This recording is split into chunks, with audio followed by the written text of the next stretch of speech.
Are we live? Okay. Hi, I'm Keenan. I'm an instructor at the North House Folk School in Grand Marais, and here we are for a crafting in place. And I welcome you all as we begin this little informal journey into Swedish traditional hair jewelry.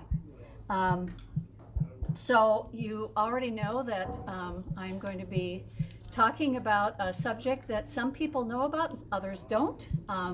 I will certainly welcome questions, and if you have any, please put them in the thread that's available, and we will get to your questions.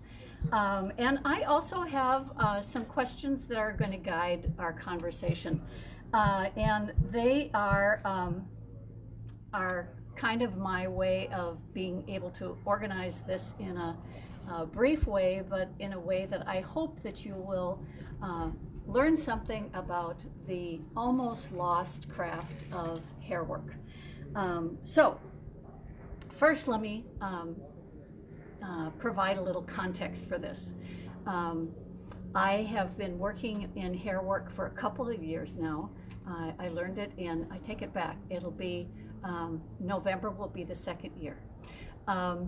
But I learned this art in Vamhus, Sweden, and I wanted to share that place with you at the very beginning because you will hear me mention it a couple of times. So Vamhus is a small city in Dalarna province. It is on Lake Orsa, which is north of Lake Siljan, and it is the home of my ancestors, and that becomes another important part of the story. Vamhus is well known for being the location from which many hair workers from that village traveled to ply their trade in many places. And it's also, and that's in the 1800s. It's also known for the place that has kept hairwork alive, probably one, if not the only, but one of the places that kept hairwork alive for the past 200 years. So it has some significance that way. People recognize that the art of hairwork was important enough to make sure that it became part of the fabric of that city. So that's one thing, thing one. And then the other context that I want to share with you is more connected to you, the viewer. I've learned over the course of talking about hairwork to a variety of people that they have one of two responses. The first response for some people is, oh, I remember my grandmother kept her hair. I have a hank of her hair in a box. Or I remember something about hairwork that was on the wall. I've seen it in museums. Or some people will even say, you know, my mother kept my hair when I was a baby. And all of those things are connected to the art of hairwork. So that's response one. Response number two is, yuck! Why would anybody want hair jewelry? And so some people have a rather negative response to it. I'll have to be honest, the first time I heard about it, first time I saw my mother's hair brooch, and I asked her about it, it was like, really? Oh, this is kind of weird. And so I share that with you because I invite you to think about the stories that you have about your hair. So let's begin with those three questions that I mentioned earlier. And this is based on the framework that we move in the direction of the questions we ask. And this foundation is true for me, and it's also true for you and all of us. And the three questions that I've had on this journey to learn about hairwork started off with one question stimulated by a program offered by the American Scandinavian Foundation. And that program is folk arts in the Midwest. And they put out a call for people to apply for grants that would support the revival of, the learning, the promotion of folk arts. And to be honest with you, because I knew of the yuck factor about hairwork, I didn't know whether or not hairwork would be categorized as a Scandinavian folk art appropriate for this grant. Well, long story short, that question was answered, and I'll share that with you. I did get support from the American Scandinavian Foundation for study of hairwork in Vamhus, Sweden, with a master teacher by the name of Joanna Svensson. So that is question one, and I'll get into some of the history around that question. Question two is, while I was in Sweden, another thought-provoking question that was asked of me by the hairworkers there.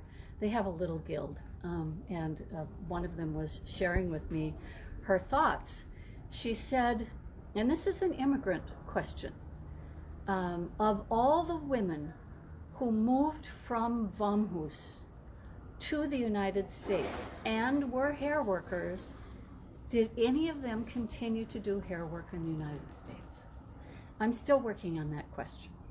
And thanks to the Nordic Center in Duluth and to St. Louis County Historical Society, and I have been getting some help along those lines. So I really appreciate all the people that are coming forward to help with this reviving hair work in the Midwest. The third question is from my master teacher, Joanna Svensson. Well, I was in Vamhus studying with her. She's an excellent teacher, by the way, and she knows the time that it takes to do hair work. And she also knew that I made pottery.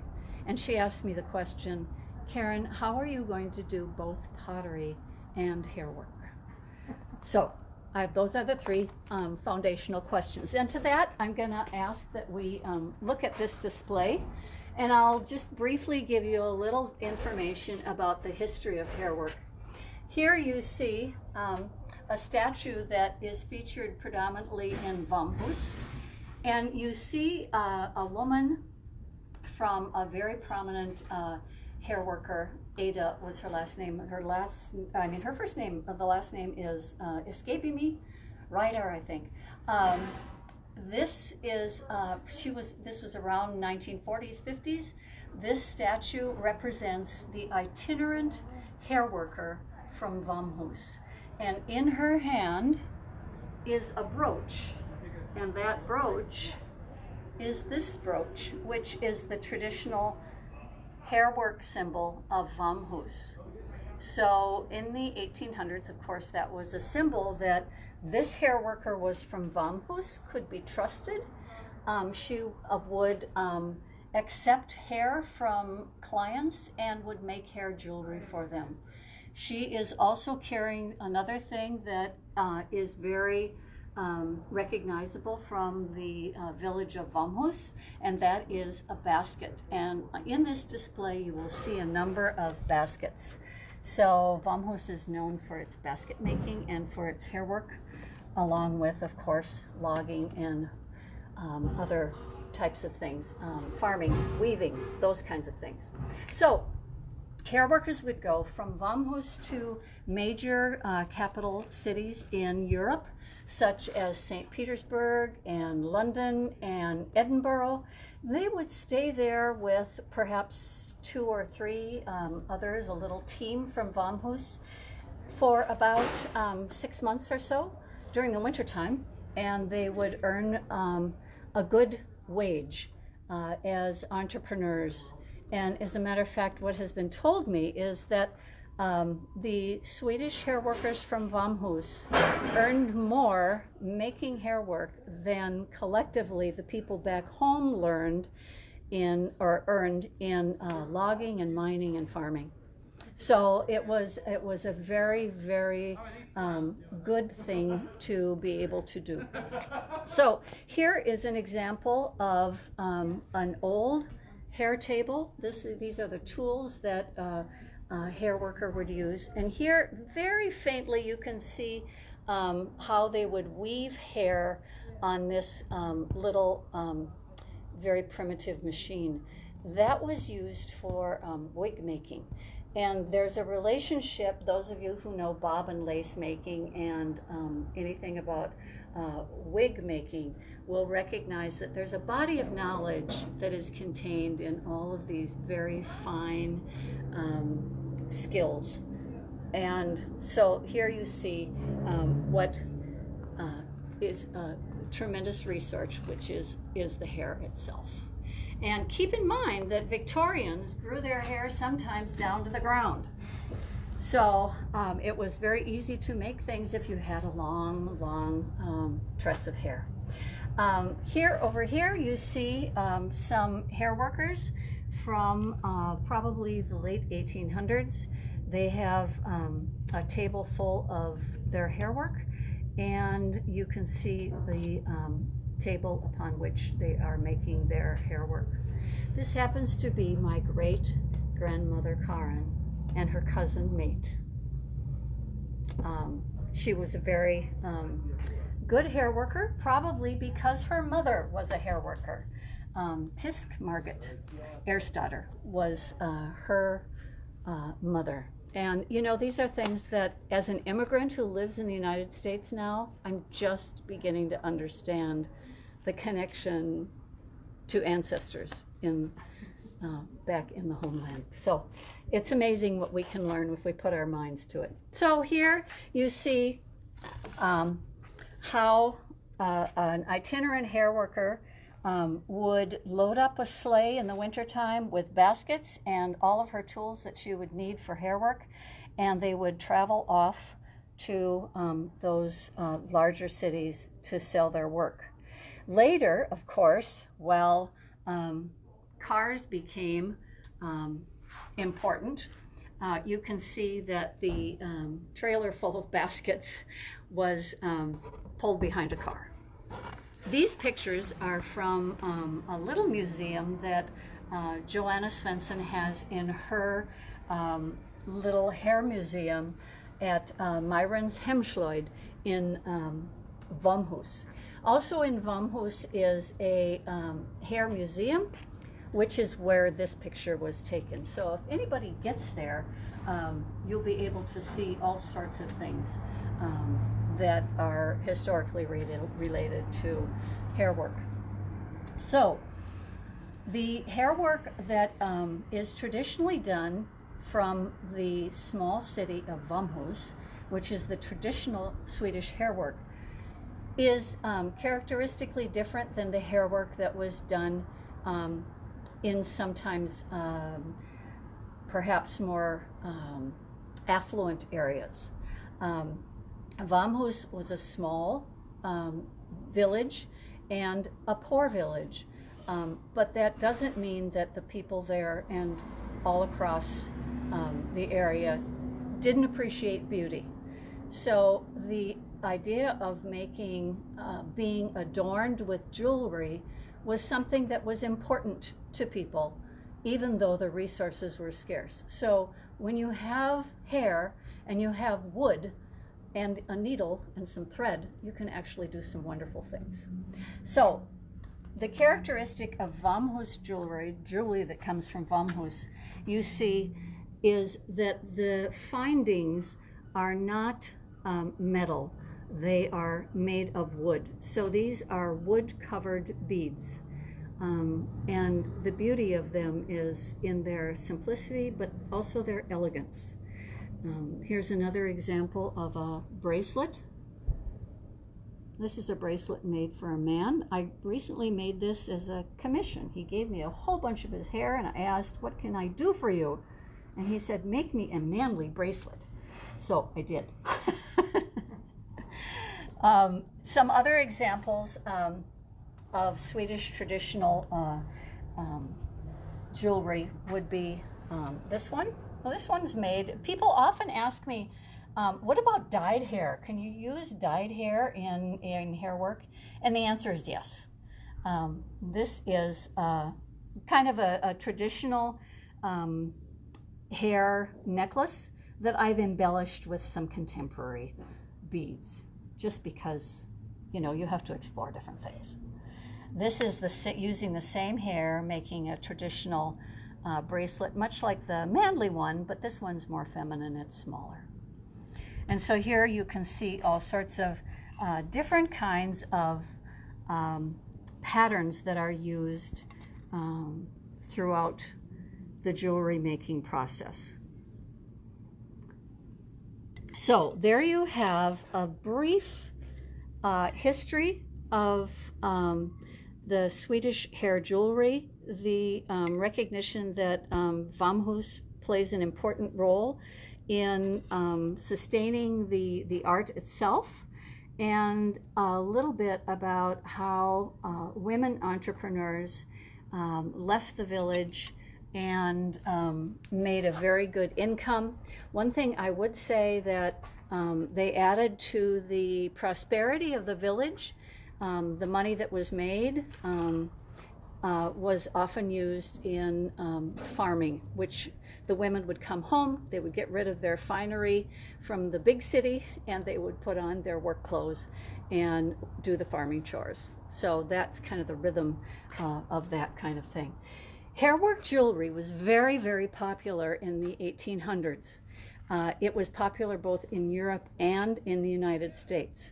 As a matter of fact, during the Civil War era and up until the 1900s, many women in the United States who were embroiderers or crocheters or tatters or knitters, all of those kinds of things, also practiced hair jewelry.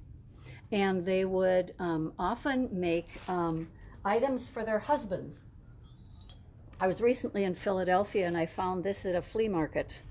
And this particular piece is a watch chain. Keep in mind that in the 1800s, a pocket watch was really very popular. And for men who wore vests, this was a very important thing. This particular one has some initials, and you can see that this part, of course, held the watch, and this part was the part that was attached to the vest. Often women would make these for their husbands.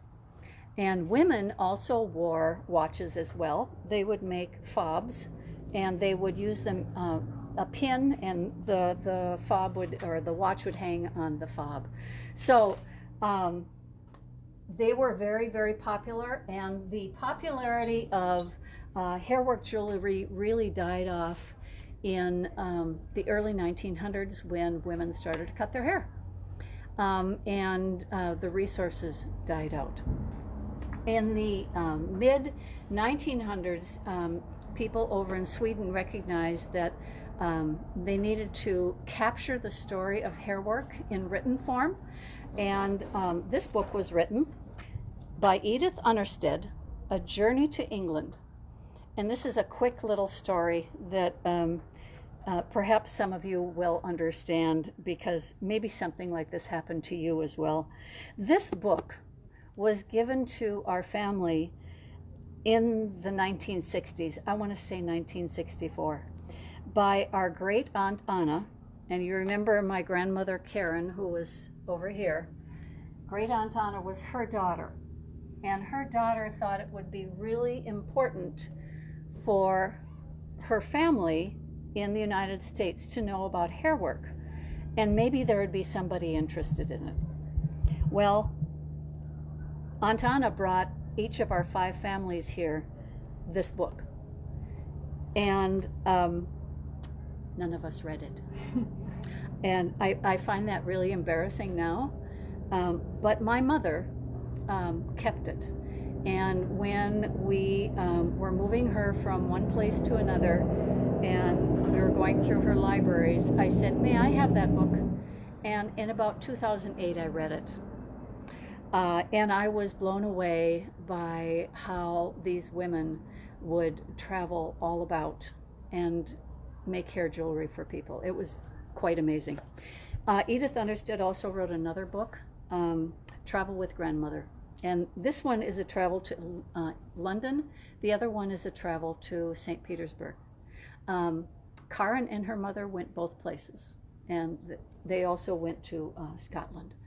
I didn't find out about Great Aunt Anna's wish for our family until I was looking through some letters about a year ago. So, you know, holding on to family archives, that's a really important thing to do. You discover some things that are very precious. At any rate, so that gives us to the idea about the history of hair work. I'm now continuing to do hair work thanks to the great teaching that Joanna did and the support that I have received from the American Scandinavian Foundation, from North House Folk School, the Nordic Center, and other places. I just want to also say that as we move forward, again, I encourage you to ask questions as we move forward.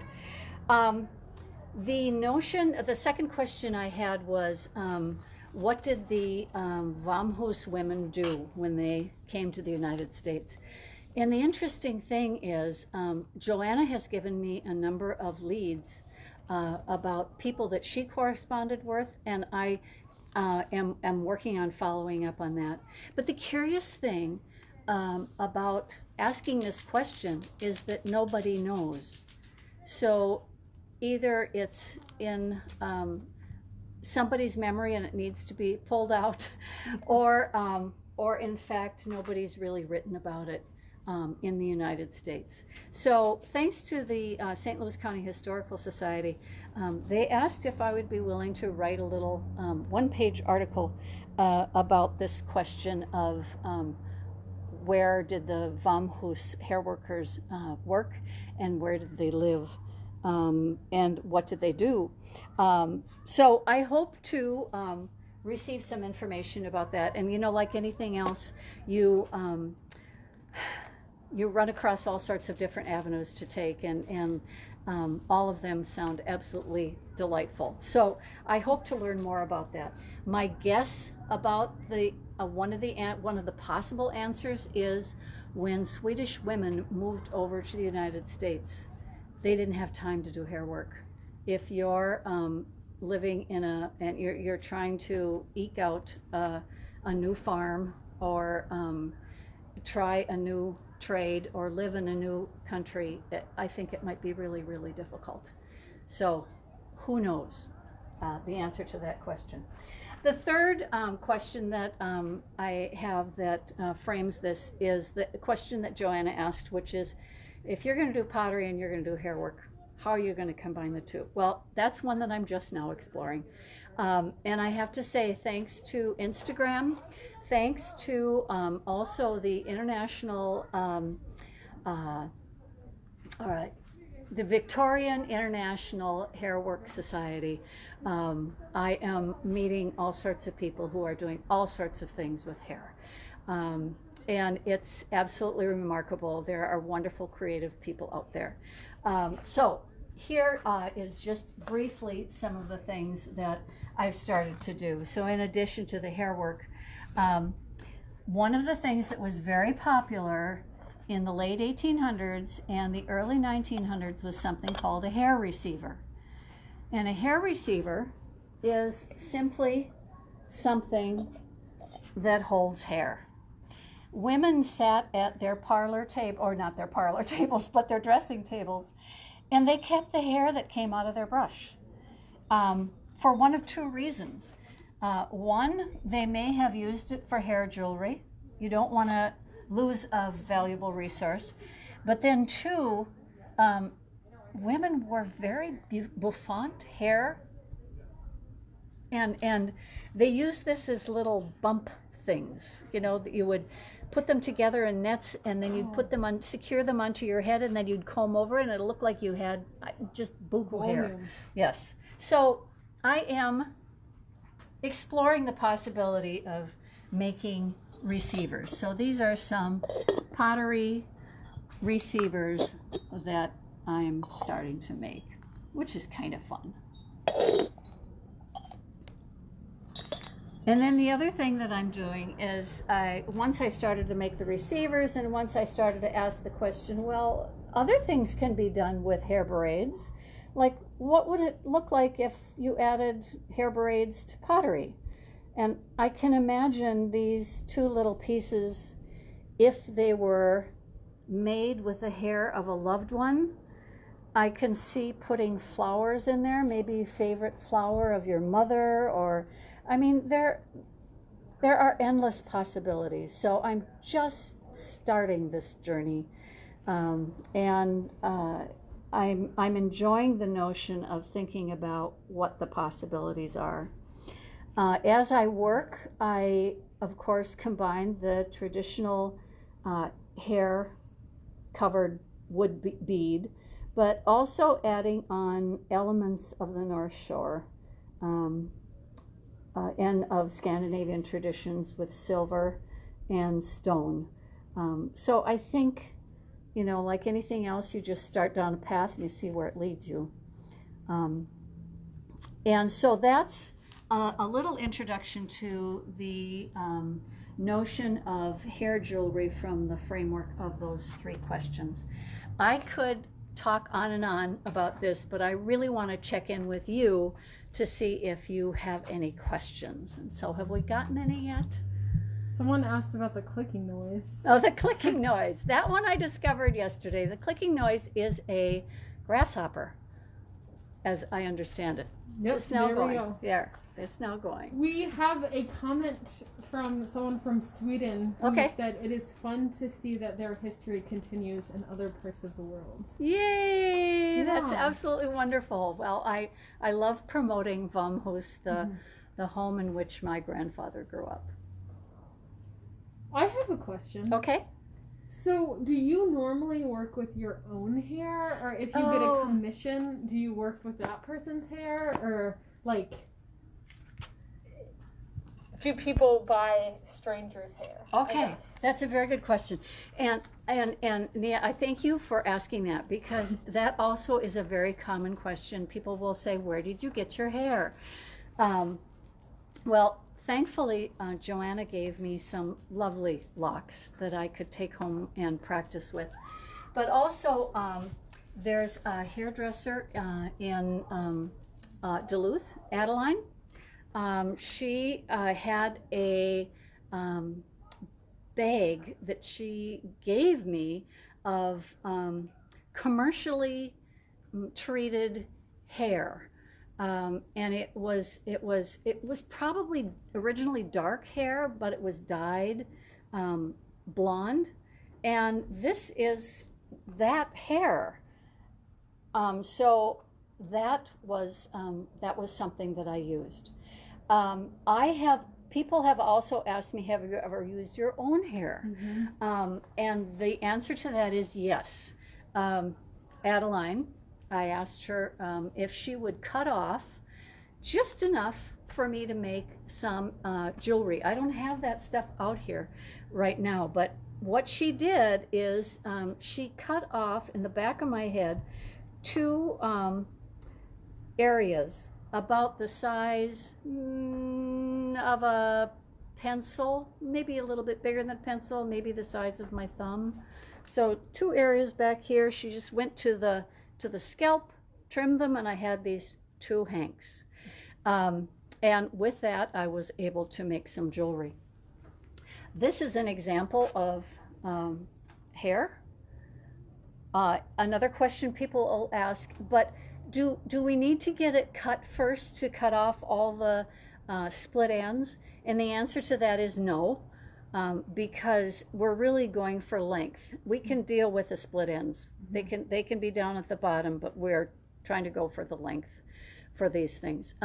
Speaking of length, yes. Someone had asked, what is the minimal length of hair you can use? Thank you for asking that.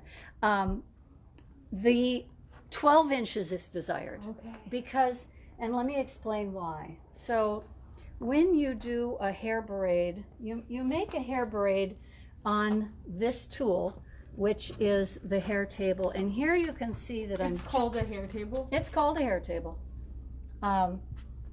you can see that this is just now emerging. And this one I'm doing over wire because during this residency, I'm attempting to make a Swedish traditional bridal crown. I have a little model of it. I'll be quick, go get it.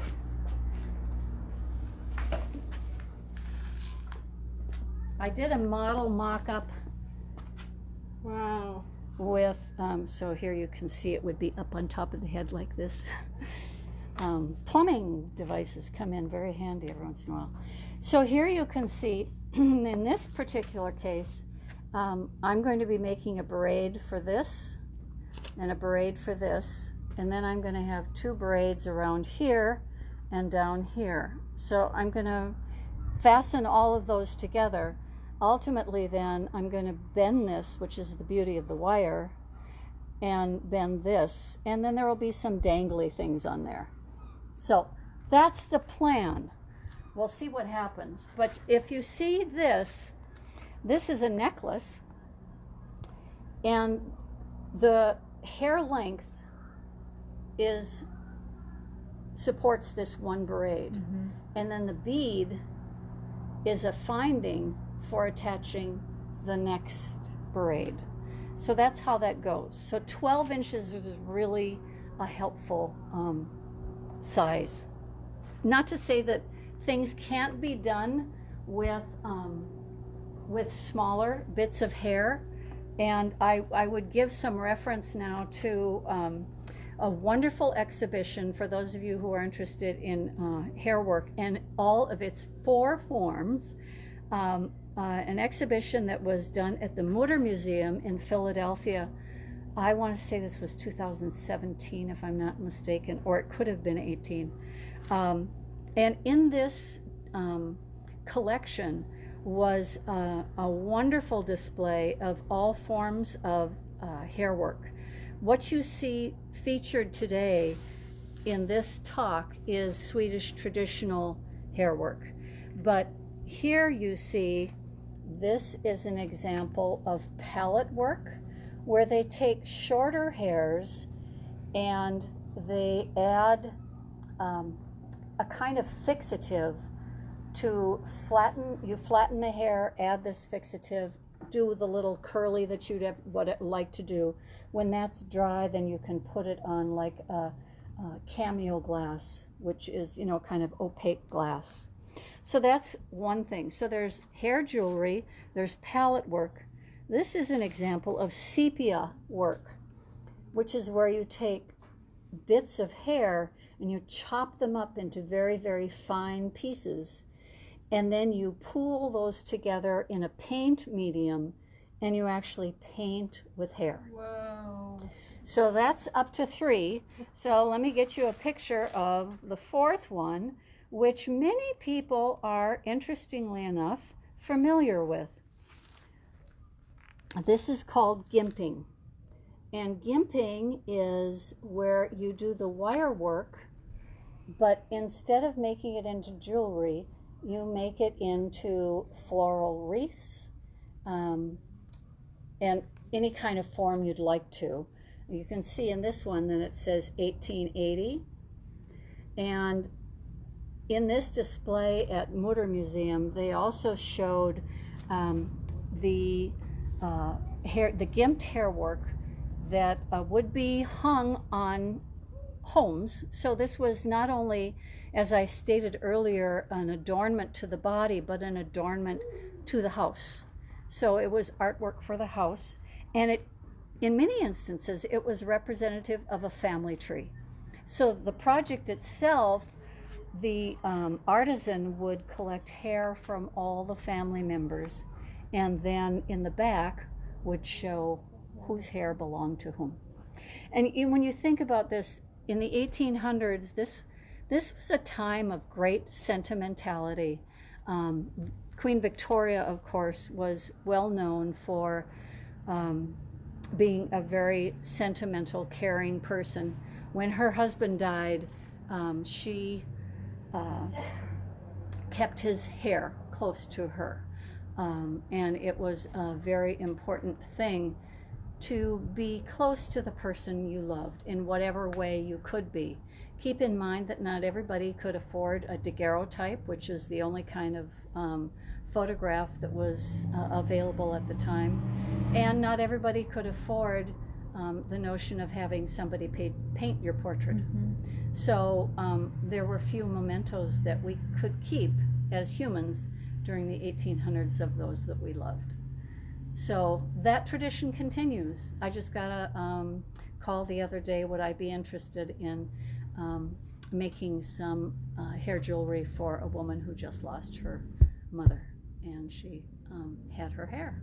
So I'm honored to do that kind of thing. It has a lot of meaning. I know it has a lot of meaning in my life, and it probably does yours if you're tuned into this session. So what else can I regale you with? Are there other questions?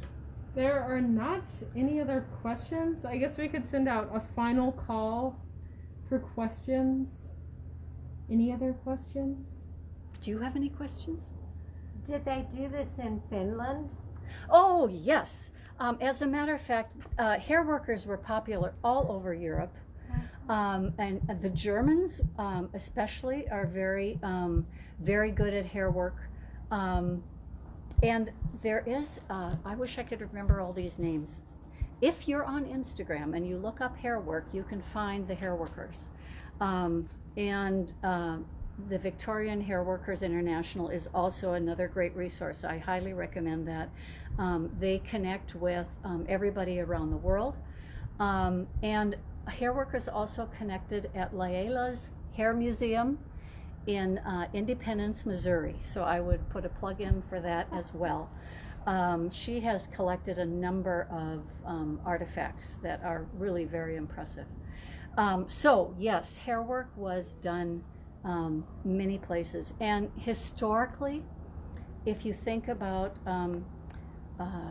things that are available for us for practical uses, hair work has been done for centuries. You know, it's just really a body of knowledge that continues to live on. Can you work with animal hair? Yes. As a matter of fact, I teach a class of hair work here at the folk school. First one was this last March before COVID hit. One of the last classes. Yeah, it probably was one of the last classes. And we start off with horsehair because it's just a little bit easier. So there are many people who make horsehair jewelry for individuals who have lost a beloved horse friend. And that's also a common way to honor those who have passed. In the animal world, people make things out of using dog hair and cat hair and all those kinds of things as well. So any hair will suffice. It'll just depend on its length, its durability, and those kinds of things. So that's a good question. So when you are making a chain, what percentage of hair length do you lose? Like if you had a 12-inch piece of hair, making a chain, what would that shorten to? You're right, it does shorten. You know, again, that depends on the pattern that you're using, but typically for the pattern that I'm doing here, here you can see two examples. So this is a pattern, a flat pattern that I was working on during the lockdown. And I could talk briefly about Campbell's book on Campbell's tutorial, and I'll go back to that in a minute.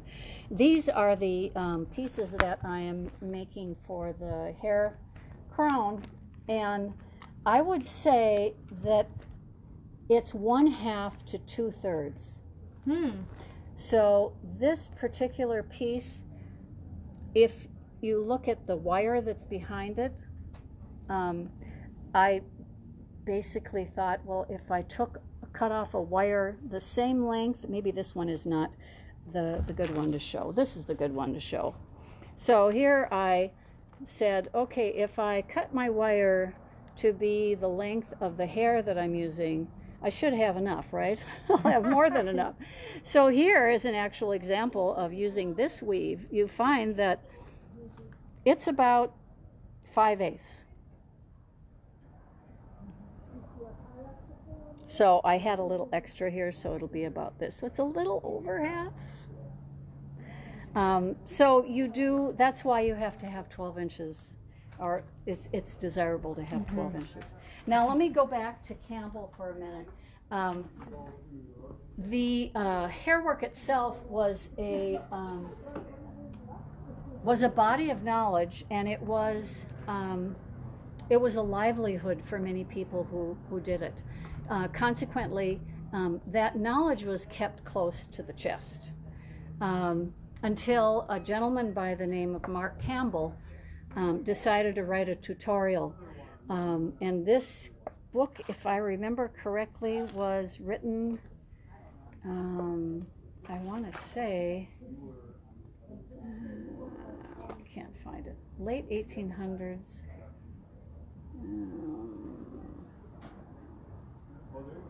Well, suffice it to say it was in the 1800s. Somebody can correct me out there in the hinterland. But what he did is he wrote down many of the patterns that people were using in Europe. And once this was published, women's magazines started to publish these, and that created the rise in the popularity of hairwork. So women in the parlor would be working on these kinds of things, and that knowledge was then passed on. This continues. Many of us have a hard time trying to figure out what exactly his directions are saying, because people wrote narrative in a little bit different style than they do now. But and those of you out there looking at those patterns may also recognize that there's a relationship between hairwork and kumihimo. I was thinking Yes. that with Yes. I've done Yes. that and the patterns. Yes. and- Yes. And the kumihimo table is a stationary table, whereas this one is a tool that moves. So these are very, very essential. And again, because the hairworker was an itinerant, these were built to be taken apart and easily transported. Someone asked if you made the flat braid on the hair table. I'm not sure Yes, what they're referencing. yes, the flat braid that I just showed. Yeah, that's one? for the crown, correct? Yeah, this one I'm going to be using this on the crown, but I'm going to be putting a wire through it. So yes, this was done on the hair table. And often this type of thing you will find people have used in the past as a insert into a ring. So rings would lay flat in a channel of silver or gold, and that would be this type of design is characteristic of that kind of thing. So yes. Do you have any final thoughts? Or Any parting final words? thoughts? Well, I'm We've delighted. gotten a lot of thank yous. Oh, great. Great. Yes. A lot of excitement about the crown. Yeah. Oh, good. Yeah, I'm excited about the crown too.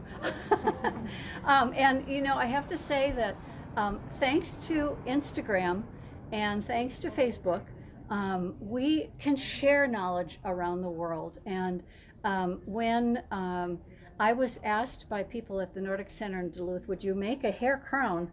I thought, whoa, this is huge. I don't know if I'll be able to do this. But then the more I thought about it and broke it down, and I looked on Instagram, and of course the wonderful hair workers in Vamhus have also made hair crowns, and I looked at those, and Joanna, my teacher, sent me 2 tiaras that she sent me images of 2 tiaras that she has done. So, you know, the more you look at items that people have done, the more you understand how to construct them. So I too am looking forward to sharing this crown at the Nordic Center for an exhibition that they're going to be having in conjunction with International Women's Day in March of 2021. So those are things coming up. Hopefully I will have that crown or another crown that I've learned from this one. And also I look forward to seeing people at North House Folk School. Come on up and take a class. Yeah, you got a class in October, right? I have a class in October. I'm hoping that we'll be able to do it social distance, 6 feet apart, using some cameras, and just being careful and safe. So, and then there will be another class in March, if all goes well.